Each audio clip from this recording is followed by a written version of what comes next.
You're listening to the Business and Life Conversations podcast with Angela Henderson, episode 108. Hey there, you're listening to the Business and Life Conversations podcast. My name is Angela Henderson, and on this show, we talk about improving your business, life, or both by having amazing and rich conversations with brilliant guests who will inspire you and who will give you tips and tricks to help you grow both in life and in business. Well, hey there, and welcome back to another awesome episode of the Business and Life Conversations podcast. I'm your host, Ange, from Angela Henderson Consulting, where I'm a business consultant and coach who has helped hundreds of amazing women business owners get all the pieces in place to have consistent 5-figure months and then on to 6-figure years without burning out in the process. Over the last 12 months, shit has gotten real for me. That's right, really, really real, but particularly for the growth of my business. I'm helping women from around the world reach their business goals through my one-to-one consulting, my mastermind, my 12-month group coaching program, and by running Australia's leading 4-day, 3-night Women in Business retreat. Now, those are just my paid ways that I'm supporting women in business, and this doesn't include my unpaid ways, like my weekly podcast that you're listening to now, the Business and Life Conversations podcast, my weekly blog that goes out over at angelahenderson.com.au, my free Facebook community of over 6,000 businesses from around the world, etc., etc. And let's just say trying to do all of this and keep everything together has been nothing but exhausting, both emotionally and mentally. So in the last 12 months, I've been making some big changes around the business. And these changes I know many of you are also potentially needing, or you're feeling these feels. And the one thing that I promised when I first started this podcast, 108 episodes, is that I would share my experience with you so that you didn't have to do it alone like I have over the last 12 months. I can only damn wish that someone told me about online business managers 10 years ago when I first started, because things would look so very different. But here's the thing. I can't change the past. I can only change the future. And those things that have been thrown to me, they weren't failures. They were the lessons that I needed in order to move my business forward. Now, the online business manager world is still very new to me, even though the first thoughts of an online business manager came into my head roughly 12 months ago. This episode is for those who are starting out in business and equally for those that are already in the thick of it with their business. Why? Because this episode will either plant a seed for you when you need it to draw on later on, or it's going to help you take action to understanding better right now what is an online business manager and do you need one in your business in order to get you unstuck ASAP. So today I'm thrilled to bring on the show one of the world's top online business manager experts, Sarah Noked, a fellow Canadian too. So I may just love her even more than what I already do. Just jokes. Sarah is going to share with us today what is an online business manager and how are they different to a VA? When does a business know it's time to hire an online business manager? She's also going to share the 7 reasons why online business managers might be vital for the health of your business. We're also going to talk about where people can find online business managers and so much more with Sarah today. So get ready for an amazing and upcoming episode. But before we hop into today's amazing episode, I'd like to remind you that if you enjoy this episode, I'd love for you to share your key takeaway, a fun fact, or anything you'd love to share about the podcast over on your Instagram stories and tagging me Angela Henderson Consulting, because you would put a smile on my dial. Also, this episode is sponsored by my brand spanking new Instagram Mastery for Business Owners with me, that's right, Ange Henderson.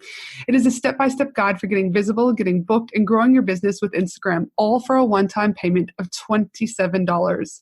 In my new Instagram Mastery for Business Owners, I'm going to teach you how to get started with Instagram, how to nail your Instagram bio, 4 ways to use Instagram for business growth, what types of content you should post on Instagram, understanding what time to post over on Instagram, how to optimize your content with hashtags, how to plan and schedule your content, and how to measure your data and results on Instagram. Each model comes with a 10 to 15 video and also a PDF guide so you can start mapping out your Instagram strategy ASAP. Not to mention, my program also comes with 4 amazing bonuses. My 30-day guide of different Instagram content ideas, my 30 call to actions guide, my top 10 free stock images guide, and also my ideal client guide. You can grab Instagram Mastery for Business Owners, all for a one-time payment by securing your spot at bit.ly/Instagram course for business owners. Again, that link to secure this amazing booking for just $27 can be found at bit.ly/Instagram course for business owners. And I'll be sure to put the links in the notes section of the podcast too, just in case you missed the link. Now, let's jump in to an amazing episode with Miss Sarah. Welcome to the show, Sarah. Thank you, Ange, for having me on. It is so fun to connect again. We were just talking before we press record, and then we both realized the time when we should press record because you and I seem to talk. I don't know if it's a Canadian in us or what it is, but yes, we seem to be able just to pick up exactly where we left off, and we've never even met in person. You know, it's crazy. We only, as I said, literally, we've only met even just at time of recording a few months ago when I booked in a discovery call with you to try and further wrap my head around this whole online business manager shenanigans is what I'm calling it. And you were nothing but beyond helpful and supportive. And that's why I was like, oh, I need her to come on the podcast to talk about this because I think it's definitely the whole online business manager, just the terminology, people don't even know what that means. What does it look like for their business? So I'm super excited to have you here today to talk a little bit more about the online business manager role and what that looks like for business owners. Yay! I'm really excited to be here. Now, one of the things that I always like to do when I have guests come on is I always like to ask a fun question, just because I think it's important for the audience to get to know who they're talking to. Do you know what I mean? A little bit more than just getting into the nitty gritty of the business side of things. So I know you and your family live over in Israel, and I do a lot of traveling. And a lot of my listeners travel equally as well. So I would just love for you to share with us the most magical spot in Israel and why it's, do you know what I mean? You know, why it just lights you up, because Israel is on my bucket list. Oh, well, I have to say the kibbutz. So I actually live on a place called a kibbutz, which a lot of people don't know what the kibbutz is. And I guess back in the 70s or even earlier, no, actually, what are we talking about? Like way earlier, probably like, I think our kibbutz was even established in the 40s. Okay. But basically, these are like small little socialist communities that kind of live like in this communal way where they share meals together, the kids are raised together. Anyways, it's not like that at all anymore because that would be crazy. Now it's more like a rural small town type situation, but it's like living on a farm. So we've got cows and we've got peacocks everywhere, and there are green parrots everywhere. And you drive to where we live, and it's like it literally feels like this very magical, hidden, untouched place. And literally, you put like anything in the ground and it starts to grow. We've got beautiful orange and lime trees. It's just very magical. So it's actually the place where I live. And when my husband grew up here, and when I met him and when I came to, I met him in Toronto. And when I came to Israel to visit him, I drove into this community and I fell in love because it felt so serene and peaceful. Well, it sounds serene and peaceful. And you will come one day and visit me here. Dude, don't tempt me. Don't tempt me, dude. Once this coronavirus calms down, I could be there. It's insane. Like, I mean, tickets to there could be like so cheap that it's just one of those things I just do a weekend getaway. Right, exactly. Except it's a really long flight to Australia. Dude, I know. I could. We were in Perth last year. It was like 3 flights for us to get there. Oh my goodness, dude. Yeah. And then 3 flights with, do you know what I mean, children? That's a whole nother, do you know what I mean? God, yeah. And I was pregnant when we flew. Yeah, I was pregnant with 2 little kids. Oh my goodness. Because you've got, how many do you have total? 3? I've got 3. I've got 3 little nuggets. Oh my goodness. Yeah, dude, traveling with little nuggets. Like I said, it's always good to know there's family to hand them off to when I get somewhere. Do you know what I mean? Because it is a long haul. Now that we know that the little best magical gem in Israel is, can you share with me and the listeners a little bit about your business journey from where you started to where you are now? Yeah, absolutely. I'd love to share that. So I moved to Israel 10 years ago. And when my husband and I made the move, we sold our landscaping company. So I've always been an entrepreneur. I was an entrepreneur when I lived in Canada. So of course I'd be one in Israel as well too. But when I moved to Israel, I got a scholarship to complete my master's in business administration. So I went and I did my MBA. And then I, like any good little girl, I went and I joined corporate, and I was like, all right, here we go. I'm going to just make a lot of money in corporate. And it was like a wah, wah, wah situation, because I was like, this bloody sucks. I want to work for myself. I don't want anyone dictating my hours. I'm getting all my work done in 5 minutes. Why am I have to sit at my desk from 9 to 5? And I also realized at that point that if I was ever to have a family or kids, that kind of corporate lifestyle was never going to actually work in my life. And, like the expression, happy wife, happy life. I said to my husband one day, I was like, this is not going to be a happy life for me if I can't fly to Canada at the drop of the hat whenever I need to. And I remember literally sitting at a cafe with him.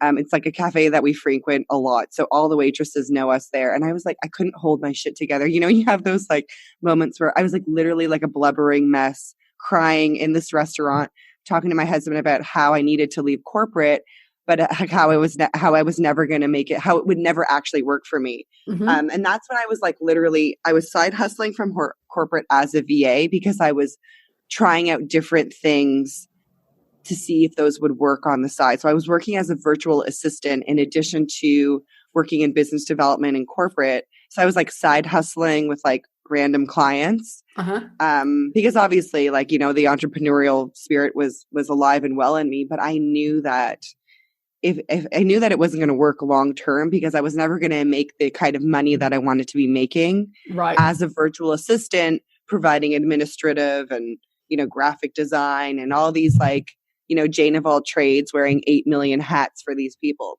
Mm-hmm. And that's when I sort of had my breaking point. Because I was in corporate, I was side hustling, and I was like, this is never going to work.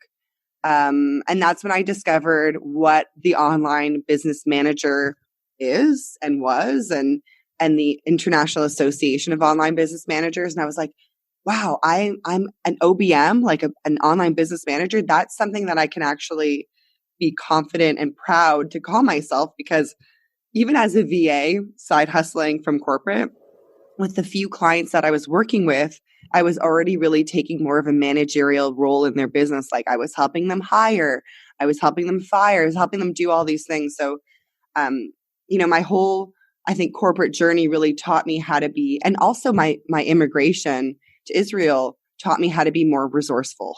So I was like, OBM, I see so much potential here. And this was like in 2011. So it was like quite a long time ago as well. And that's kind of how it started. That's how it all started for me, this whole kind of dropping my entrepreneurial roots here in Israel. So, gosh, well, have fun. I mean, obviously not fun when you're in it and you're, sitting there and the waitresses are like, do you need a tissue, coffee? What do you need here, lady? But again, you've come out the other side of it. And again, 9 years, you've been, rocking this jam of the online business manager world. And that's why, again, I'm so glad that you're here today, because I really want to be able to share with the audience, my journey, I guess, particularly a little bit about on how I have been trying to get an online business manager, because I personally don't think there are enough people talking about this space, to be 100% honest. I think people are stumbling across it, and maybe it might not feel like that for you because you're in it and you breathe it.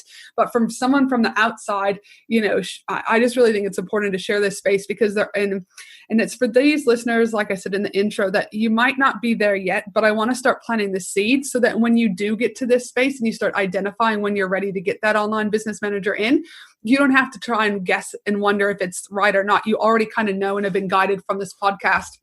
Because I just think that, again, I don't know, for myself, I was lost, confused. Like, what's the difference between a VA and an online business manager? What are the traits I should be having? And I'm still in the process of, working everything out.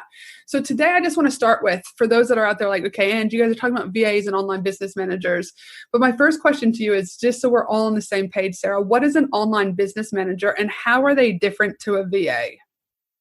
Yeah, that's such a great question. So an online business manager is very different from a virtual assistant. So I like to look at a virtual assistant as, the implementer, the doer, the person to, physically carry out that task, whether it be, scheduling an email or doing research or, creating a graphic, something like that. So everybody and every business needs a virtual assistant. Mm-hmm. In my opinion, a virtual assistant is the first person that you should bring onto your team when you are scaling or growing.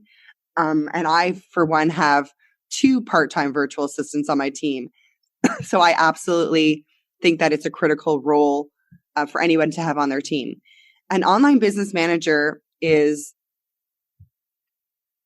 a role that comes onto your team once you already have a virtual assistant, once you already have team members. So the interesting thing about an online business manager is it really, and I love what you said, Ange, because it really matters on where you are in your business. So financially, team-wise, business-wise, and also for you as the entrepreneur, for the listeners, you have to feel within yourself that it's the right time. So I'll get into that a little bit as well. So when is it time to hire an OBM? So the first thing that I like to look at, and actually it's something that I ask on my intake questionnaire as an OBM, is how much revenue do you make?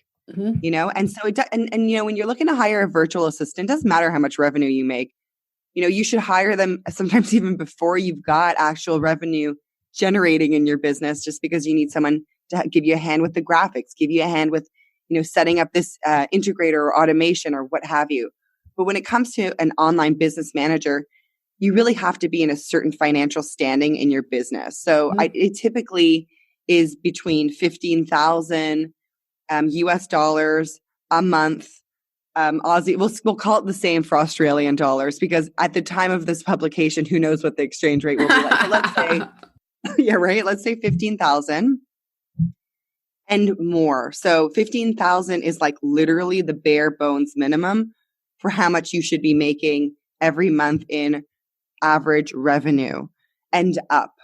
And the reason for this is because when an OBM comes on, we typically are working across 4 areas. Mm-hmm. Project management. So we're helping our clients manage launches, set up new programs or membership portals, or manage a website from start to finish. So the whole creation, excuse me, operations management. We're making sure that there are systems in place for things like billing, client relationships, workflows, communications. We're also looking at metric management, tracking stats, so that our clients know what's working and what's not working, and then people management. So we're hiring and firing. We're tracking the completion of day-to-day tasks on our clients' teams, all that good stuff. So in light of those kind of 4 areas, the thing about the entrepreneur is that they really need to be in a place in their business where they are ready to delegate the day-to-day operations, people management, project management, all of those things. And I find that our clients, it's usually the last thing that comes off their plates when they are scaling their team. So, a lot of people in the online space, they'll have their VAs, they'll still be at a revenue place where they have to hustle. They're doing a lot of things on their own. Maybe they are bootstrapping, as we like to call it. So once an entrepreneur gets to the point where their revenue is where it needs to be, then they're thinking to themselves, wow, and Ange, I know you're at this place. It's like, wow, why am I still managing my team and managing my people? If I could take that time, those 3 or 4 hours a day, and actually go and focus on building the new program, going and having a speaking engagement, creating or having a vision or what have you, being in your zone of genius, then that really opens you up to new possibilities and revenue and reach and impact. And an OBM is going to be really happy to step in there because we are behind the scenes people. We love managing. We love dealing with people. We love growing the team and growing the systems in the business so that the business can start functioning at a higher level.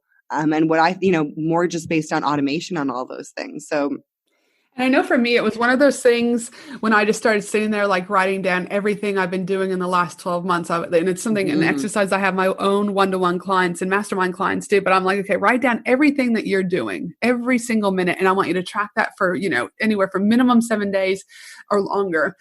And then it was one of those things that I was like, I'm doing $10 an hour tasks. I'm doing $20 an hour tasks, $40 an hour tasks. And I'm like, if my mission is to be able to help, a few more thousand women in business to be able to grow sustainable and profitable businesses by 2025, these tasks, it's not that I'm not capable of doing them, but those tasks aren't going to allow me to have that bigger You're impact. Overqualified to be doing them. Right. You're overqualified. Because I know like there's a lot of times is I don't mind getting my hands dirty and doing the work. I think it's important for business owners still to be able to, if, God forbid something happens to one of their team members, 100%. they can still do what they need to do until they could hire someone else, right? And likely with an OBM on the team, they'll have all these systems documented and nicely put into a project management tool. So things, because as an OBM, systems was always, and even as a business owner, I love my systems. My whole business runs on systems. Yep. Amen. And that's one of the things that, again, I think too, is you can have systems, but are those systems being implemented, right? So we've got systems, but because I'm still kind of in that role between online business manager / CEO, is I don't think our systems are getting used to the fullest potential that they could have, right? Because I don't have the capacity to be thinking about them all the time. Right. And there's no one leading the team and sort of cracking the whip every time somebody, doesn't use a system or doesn't streamline a system. And I also think the other thing that I started to do is, after revisiting the book Traction and really mapping out my organizational structure, and then from the organizational structure, being able to look at specifically my position description that I want for myself, is, managing people is not my strength. I'll give you an example is even my team, I'm sure they would love that I would say be on Slack every day saying good morning and doing all that. And I know the impact that has, from, retention and all that, but that's not my strength, right? Like I'm not the cheerleader pom-poms, I'm just like, get your work done. We're cool. Let's rock and roll. I think, and I think there's power in knowing that that's not your strength, right? A lot of people try to be, I think as entrepreneurs, especially in the digital space, we are forced to wear too many hats. And I think we, and as women too, that we need to be able to do everything. We need to be able to wear all these hats when the reality is like, the faster you know your strengths, the faster you're going to find a team that suits you. The faster you're going to find an OBM that's going to suit you if you're at that place in your business to grow. 100%. And I just think it was through really looking at the organizational structure, looking at my position description, and really looking at those tasks going, hold on a minute, this isn't sustainable. This isn't going to allow me to meet my mission. And so that's why, again, I'm still, as at time of recording, working through, what this looks like for me. But again, if I would have known about the whole online business manager, even 10 years ago when I first started and someone seeded that for me, I believe I'd be in a much stronger position than what I am today. But I believe, again, we're exactly where we're meant to be. So I do think, you just kind of figure things out. But now, okay, so we understand what an online business manager is versus a VA. We've talked about when is it time to really hire that online business manager. And those are some of the things that we've discussed about, again, like what tasks are being done, how much revenue you're making, etc. But what have you found? Sorry, go ahead. No, I also wanted to stress there that I think also, so there's two types of clients that also fit into that bucket. So some clients might be in a place where the revenue is at the right place to bring on an OBM, but their mindset is not. So you also have to be in a mindset of like you were talking, Ange, like wanting and understanding that you need to delegate that because you're very aware of your strengths. I find a lot of times like, people, entrepreneurs, like, they sort of stunt their growth because they're in this place of limbo where they might be making enough money to bring on an OBM and to delegate, the day-to-day operations and project management and team management and, the business is at a place where it can scale, but they're in the mindset where they are still really clinging on to like doing tasks or things in their business that are those $40 or $50 tasks or $20 tasks. So they also have to be in that headspace that they're like, they know that they need to delegate because that's what's and they're going to also be very thoughtful and useful with their time. This newfound freedom that the OBM is going to give them, maybe it's 2, maybe it's 3 hours a day. They have to be able to go and use that time to make more money, to go and move and shake in the outside world, as they say. So, oh gosh, I would love a few more hours to move and shake. We will get there one day. And when I'm moving and shaking, we'll be drinking in Iceland when we get there together one day. Exactly. And we'll be like chuckling about how lovely we'll be like, it is. Oh my goodness, this is great so people much on our team. Yeah. No, in your experience of being in this online space for almost a decade now, the online business manager space, what have you found to kind of be the main, 5, 6, 7 reasons why online business managers might be vital for a health of a business? Like, what does that actually look like when you break it down? Yeah, I think it's about being able. So first off, I don't think it's healthy for anybody to work 24/7. Mm-hmm. And having an OBM on your team is going to allow you to take a holiday. Yep. For real, with, even if it's for a week or 2 weeks or even a month, bringing an OBM on your team that can literally man the fort, that can, keep questions, answer questions, really understands your business. Because as an OBM, part of our first 90 days and what we teach in the OBM certification program is how to really move the client through the first 90 days of you as an OBM learning their business. So when the client actually can step away from their desk and go out, they can go out knowing that somebody is responsible there that they trust, that's managing everything. And it's the peace of mind. So when you have peace of mind, literally the possibilities for you are endless, because now you've got like uninterrupted space where you can work on, that new project or create that new thing, or just literally have the peace of mind knowing that my business management is being taken care of. I don't have to worry that client's not going to get responded to, or, this team member is going to go MIA. My OBM's got my back. So I think, for the love of God, I would say that most of the people that I speak to on a day-to-day basis need some time away from their business, to get clarity, to get creative, all of those things. So that's the first reason, because we all need a holiday. Amen, and then I would also say that another big reason why OBMs are really vital to the health of a business is, so and I say this with all the love and respect in the world, but I lovingly refer to a lot of my clients, and I hope this doesn't offend you, is successful despite themselves. No, 100%. I'm like, I'm like, this person is a visionary. They are intelligent, smart, motivated. They've got this awesome business. And then I look at the back end and it's like this lobbyist, kind of cut and pasted together. The team doesn't know what they're doing. Everybody's using their email as a project management tool. Like, it's literally hot mess on the back end. And if you guys can relate to this, I mean from a place of love and respect, because we all need visionaries. If it wasn't for those visionaries, I wouldn't have had a successful business over the last decade. But that being said, there is a very integral place where an OBM can come in and it can just like connect the dots, create systems around processes, streamline how the team communicates.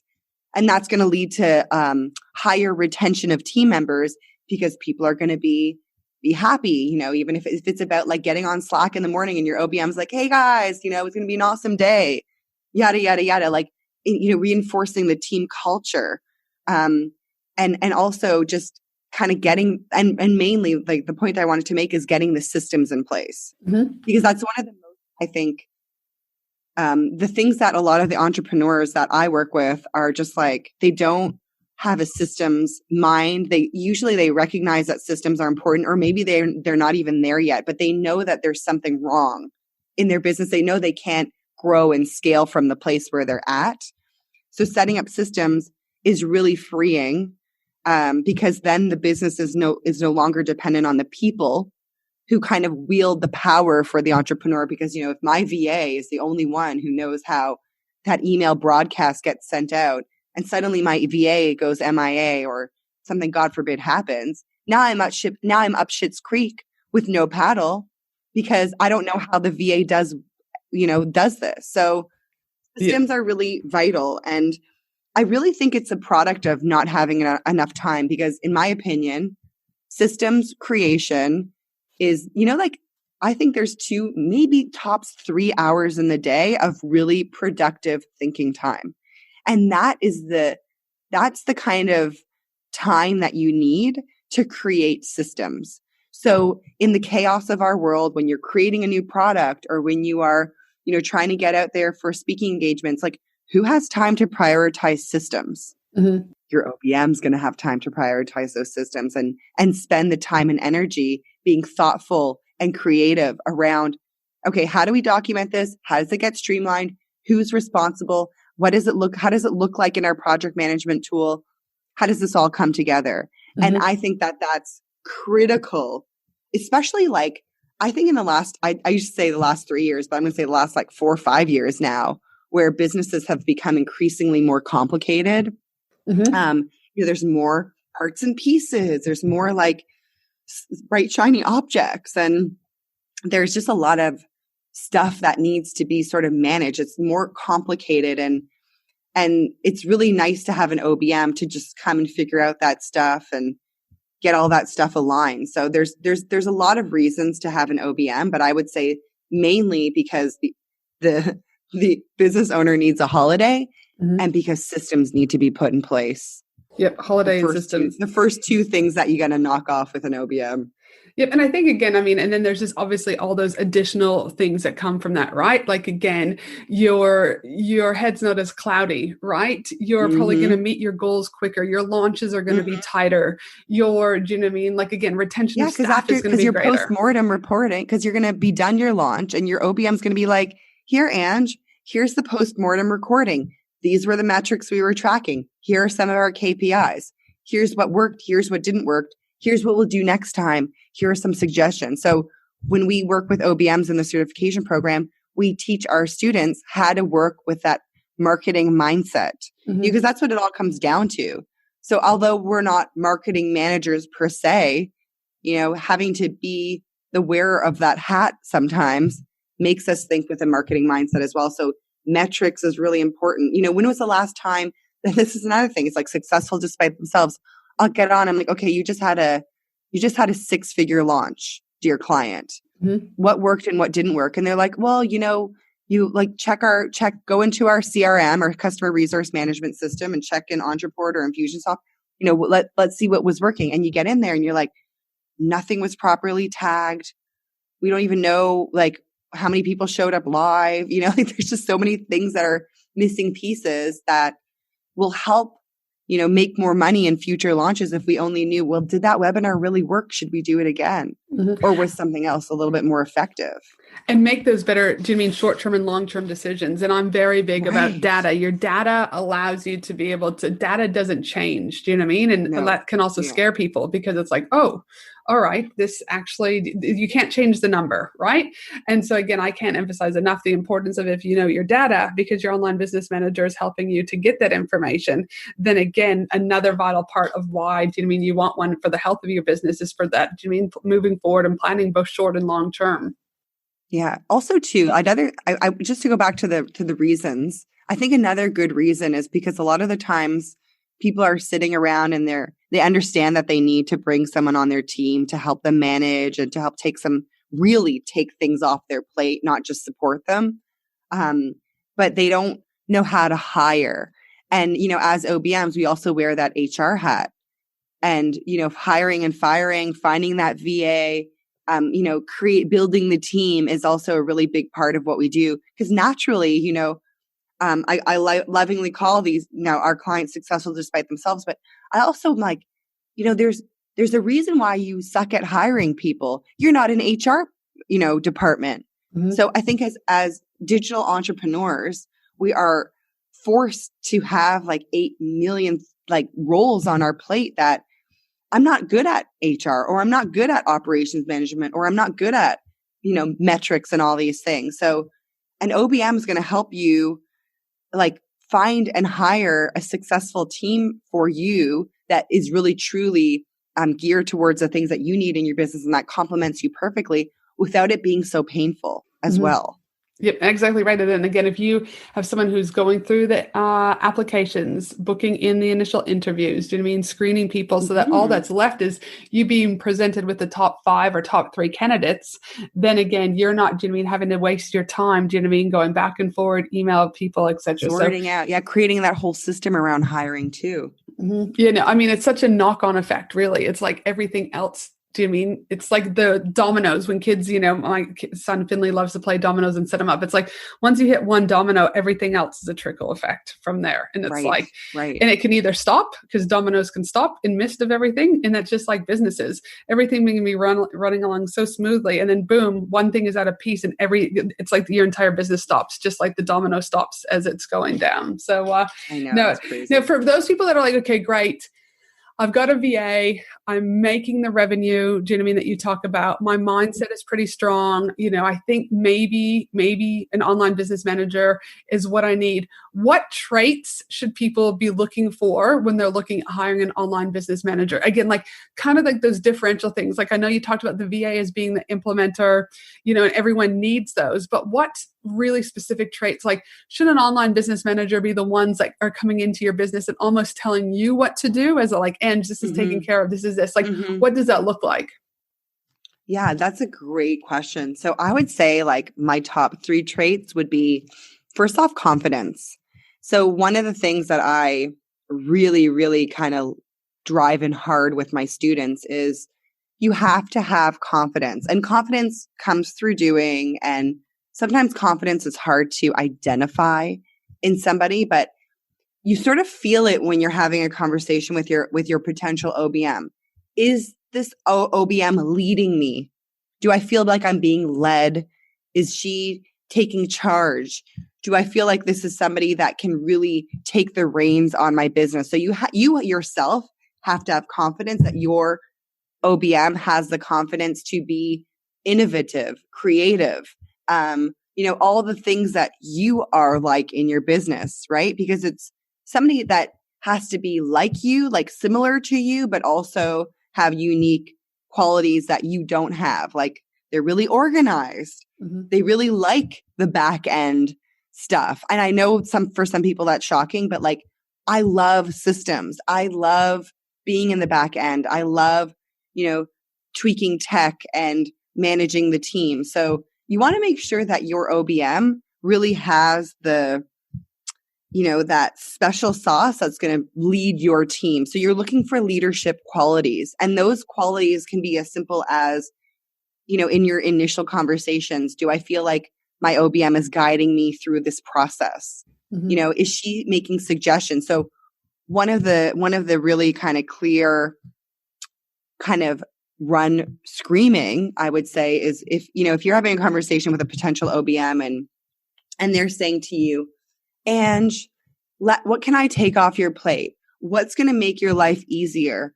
Tell me what I can do for you versus, and, you mentioned that your podcast is your highest priority.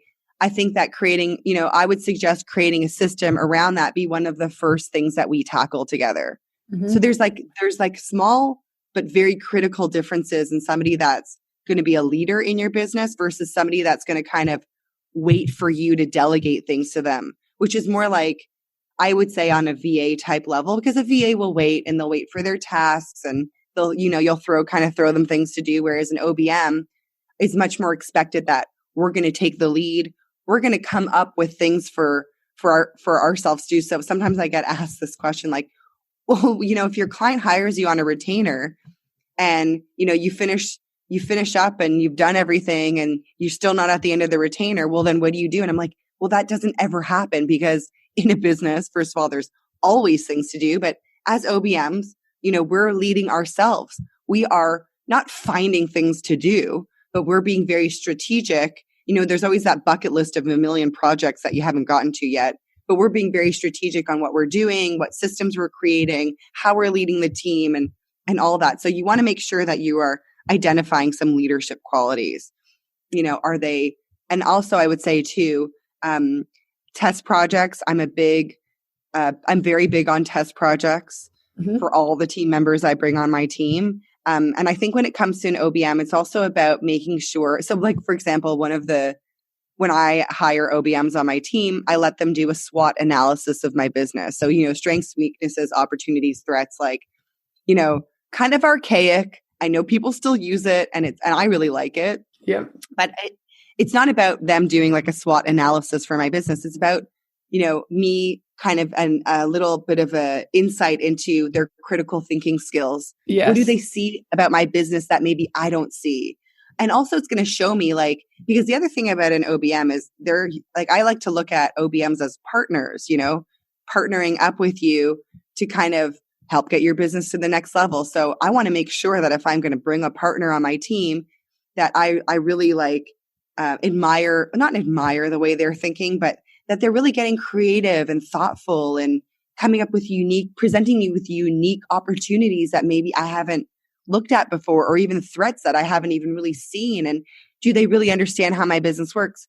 Because obviously our online businesses can be really quite complicated and also simple at the same time, but do they really understand the nuances and stuff? So making sure that you give them a test project and you're looking for these kind of clear indicators. Because I think it was like a Warren Buffett quote that I was reading, and I don't even remember. I would botch it to shit if I even tried to paraphrase it. It was something along the lines of like, you can't hire, like you have to really hire enthusiastic people. Like you can't train people to be enthusiastic about your business. And then also that being said, you also want to make sure that you're not bringing on people that want to be you, right, Ange? Like I'm sure you get a lot of people that are like, I want to be Ange when I grow up. So I want to work with her. I want to learn the ropes, and then I'm going to go off and, be this amazing business coach and all of that. But like, so you have to also be sure that they're really coming from a place of good intention and goodwill too. I guess that leads me to another question in regards to when people are looking at hiring online business managers. Is there like, should they, because I'm a big believer, but they're not your employee for the most part. They're still contractors. Right. Okay. And so obviously they can work with whoever else they want to work with. But is there kind of like a rule of thumb in regards to like an online business manager would work 5 to 10 hours per week for your business? Or are they like a part-timer? Or would you start them off at say 5 to 10 hours and they go into more of a say 20-hour a week role? Like, is there any kind of rule of thumb? And also like for those online business managers, because I do know that there's a lot of people who are trying to grow their own agencies, which is fine. Mm-hmm. But sometimes then when they're thinking of growing their own agencies, your work still gets done, but it's not priority, right? Like it's because their goal is to grow their own business. So what are your thoughts about, do you know what I mean, that, and what has your experience been? Yeah. So it's interesting because, people are always talking about niche and niching down. And I always tell my OBMs, I'm like, look, you niche on personality. Because in this online space, there can be a real sort of conflict of interest if you're working with too many online entrepreneurs in the same sphere, right? Yeah. So I think the first thing is like, yes, there can be, you want to, like as an OBM, we teach our students, like you want to be coming at your clients from a place of really authenticity and, and guiding them and all of that stuff. But when it comes to the hours and how many hours and all that stuff. So for that person who is just at that beginning phase of needing an OBM, I think that 20 hours a month is enough for the first 90 days. Okay. And then you reevaluate and you decide, do we need to scale up a little bit? But generally speaking, if you're making between 15 to 20,000 a month in revenue, having an OBM that's around for 20 to 30 hours a month is enough. Okay. It's when I see businesses that start to get into the multi-six figure, like they're at, 600,000 a year in revenue or up, then they're looking at like a 60 to 80 hour a month OBM. Okay, because there's more team members to manage. There's more systems to put in place. There's more meetings happening. There's Facebook ads running. There's like all the things to manage. So right. The way that I train my OBMs is that for the first 90 days, they're coming in for 20 hours a month because they're not going to be they're not necessarily. So I think this is a common misconception. And I know I also, I have to explain this a lot, but as an OBM, we're not necessarily managing the whole business. Yep. And usually, it's not like you're going to be like, okay, here are the keys, run with it. Yeah. First we're going to start by managing the client care team. Or we start by managing like certain, and obviously your OBM, when they come on to work with you, they're going to do a deep dive to begin with. And they're going to kind of establish, well, what are the goals? What's the vision? Where do I need to be? Where do I need to tackle first? Mm-hmm. What system's bleeding money? That's what we're going to tackle first. We're going to button that up and then we're going to move on to other things. So that first 90 days is the OBM getting to know your business, getting to know you, getting to know the team members, the business model, the funnels, mapping out things, mapping out a hierarchy. What's it going to look like in a year from now? What are the projects that that are upcoming? And getting a plan in place for all of that. And then you're going to move into like a more of a jam, because obviously as a business owner, you need to trust that OBM too. So that trust is established over that first 90 days. So I always say 20 hours, less than 20 hours a month, not a week, a month.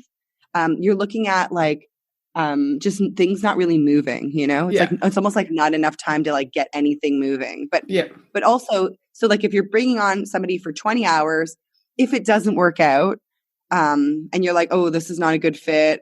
This OBM, their personality is just not jiving with me. And obviously you need to give it time too, because this is for a lot of us, it's so outside of our comfort zone to bring on somebody. It's like bringing on somebody to really see the innards of your business, right? Sometimes not so pretty, sometimes embarrassing.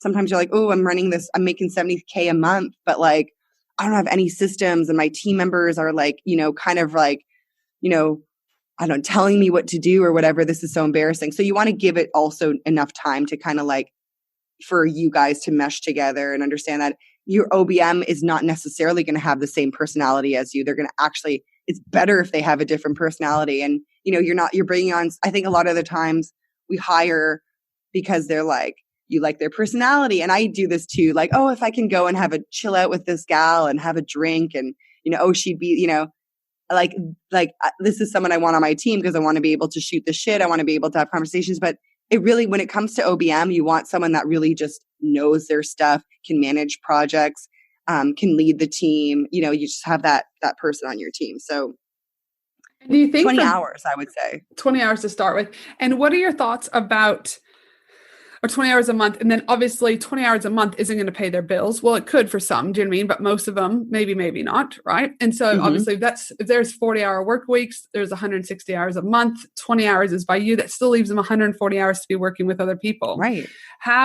What are your thoughts? Because obviously, there's a lot of people who are in similar spaces, and I'm all about healthy competition. That doesn't worry me. But things like, if you've got two clients who are going in, $6-7 figure launches, right? And they're both launching at the same time, and you both are that same online business manager. Like, do you see that problems happening regularly, or do you not see it happening? Or what are your thoughts? I love this question. I love this question. So I will say, first off, as an OBM, we typically work with 3 or 4 clients at a time on our roster. Okay. Yep. So that's the first off. And that makes for like a good, like as an OBM, you're making like between 6 to 8K US, if you're pricing accordingly and you're doing all the things that you need to be doing. So it's not like you are definitely making a living with 3 or 4 clients as an OBM. Yeah. Because obviously, like you're saying, certain clients are launching, they need 40 or 60 hours that month. We're hiring so typically you'll find OBM sitting at 40 to 60 hours with a client, that's in a nice tight spot where they are scaling. Maybe they're setting up a evergreen funnel, what have you. Like the money's coming in. They're happy where they are. The OBM is happy, all that good stuff. Yep. Excuse me. So definitely the 4 clients. But I will also say that one of the things that as an OBM myself, that I feel like I've aced, if I do pat myself on the back, is the team growth method, right? So I'm all about team. So I've got, for many years, I ran an agency of certified OBMs. And I had a few different OBMs on my team, full-time employees, and they would be direct contact to our OBM clients. So I wasn't like the middleman, or like, I essentially was, but I was running an agency, and I even with some clients I had never even met before, Emily would onboard them, Galia would take them over, all of these things. So I also want to be clear here that, like, let's say you are going into a launch and you've got this OBM on your team for 20 hours a month. And, if you plan your launch 3 months out in advance and everything's all buttoned up and organized, and you've got a strong tech VA on your team, and, the OBM there is just managing the launch like any other project. Yeah. So I feel like it's just a matter of prioritizing what's important.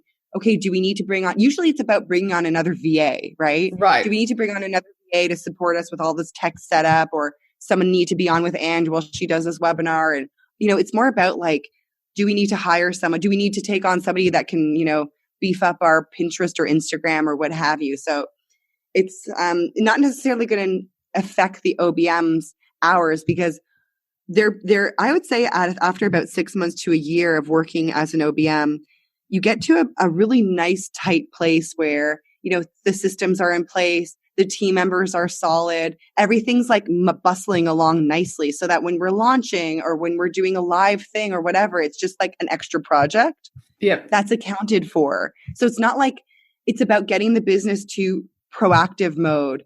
And I think a lot of us are still very much in that reactionary mode where we're like, oh shit, I didn't hire this person, or oh my God, we're 2 weeks from launch and we don't have a copywriter in place. Right. The OBM is going to be like proactive about those things. So you're not going to feel, hopefully, like you are very in reactionary mode.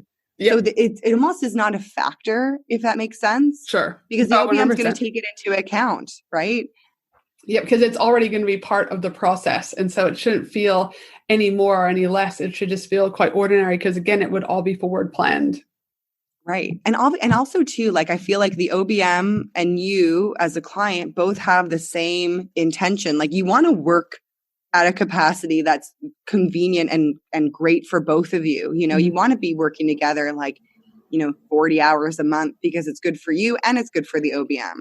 Right. Because as OBMs too, so a lot of us go from VA to OBM, and as a VA, you've got 15 clients and everybody wants a piece of you. And I feel like as a VA, it becomes more like that because it's there's so many things and you're sort of on the sidelines waiting for your client to throw you a bone, throw you tasks, throw you this stuff. Whereas an OBM, you're coming at it from a different place. And that's why that role resonated so much with me, because I was I just don't want to be in a place where I'm sitting there just waiting for clients to throw me something. And also too, as an OBM, I'm way more in the big picture of things. I need to know why we're running this strategy. It needs to make sense to me in order for me to action it and find the right team members. Yeah, totally makes sense. And again, it's they're there not to run your business, but they're there to help manage it, manage the people, and make things run more effectively and efficiently. And even for some people, they are there to manage their business too. At a point in time, they might take over the reins on all aspects of management. Yeah. But again, it's a slow transition. You get to know each other. You do a dance, you trust a little bit more, you go, and again, I think that's also the important thing about is regardless of who you're hiring is my opinion. Again, it comes down to a lot of times VAs in particular fail because of us as managers, right? As we don't give them the appropriate training. We're not communicating well too. So just there's no systems around time tracking or completing tasks. Nobody's following up on them. And then nobody's also giving them feedback too. Yeah. And I think that's would go, and again, and though I'm not there at this given moment, but again, I would expect the same thing too, is you've got to have effective communication with your online business manager. You need to be able to meet regularly. Again, that role, that success of that online manager equally comes down to how much you're willing to train and put into that relationship. I can only, again, I'm not there yet, but I would assume that will play a big factor.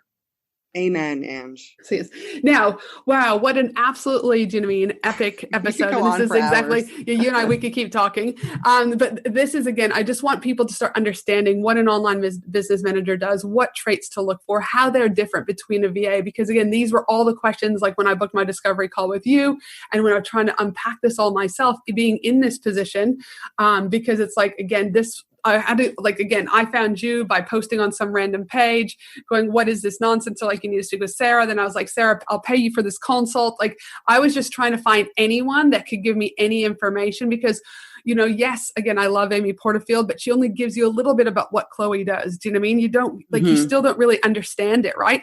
You need an integrator. You want to be the visionary, but what does this look like? So I hope that this episode has been able to, help at least plant the seed for some and give some really big clarity for others. So thank you so much for being here. And I'm totally bummed that we're not going to be meeting in Iceland this year because I would buy you a nice drink. But again, next year when we go back to Iceland, when the coronavirus is not potentially happening, fingers crossed. But for business owners who would love to connect with you, where is the best place for them to connect with you?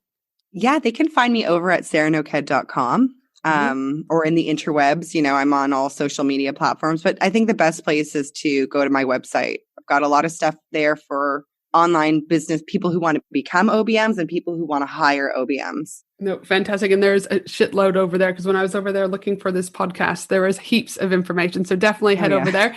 My final question to you is what do you know now that you wish you knew when you first started out in business? I think just invest time in your systems, guys. If you want to make it a real. So I think we too many people have these side hobby hustles. If you want to make it real, you have to really sit down and put in place the business tools. Like you have to really leverage the tools of running a business, like the operations, streamlining the operations and systems. So I would just say, I wish I would have spent more time on that, because I waited until I got pregnant and went on my mat leave to be like, oh my God, I need systems and I need to bring on teams and all these things. So get some systems in place, start to document what you do on a day-to-day, and look at those $20 and $40 tasks. Do you really need to be doing them? Yep. 100%. And for some of us, the answer is yes. Yes, you do, because your income's not where it needs to be and you need to hustle and bootstrap. And for some of us, it's like, no, I can afford to bring someone on to do this. Yeah, 100%. Again, and each situation will be different. So it's so important to know that, again, what we do talk about is, look at your own individual system, look at your revenue, look at your business, and make those decisions. But never be afraid to start hiring, because it will help transform your business more than I think people give themselves credit for. So again, thanks again, Sarah, for being on today. And before we sign thank you so much for having me, Ange. Yeah, no worries. It's always fun connecting. And just a reminder that my team and I will also be putting together the whole transcription for this episode at angelahenderson.com.au. And as I mentioned earlier, if you enjoyed this episode, I'd love for you to share it, especially over on Instagram stories. Don't forget to tag myself, Angela Henderson Consulting, and also Sarah over there would be fantastic. And for the rest of you, I hope you have a fabulous day no matter where you are in the world. And I look forward to you joining me again next week for another amazing episode of the Business and Life Conversations podcast. Have a great day, Sarah. Thanks, you too. Thanks for listening to the Business and Life Conversations podcast with Angela Henderson. www.angelahenderson.com.au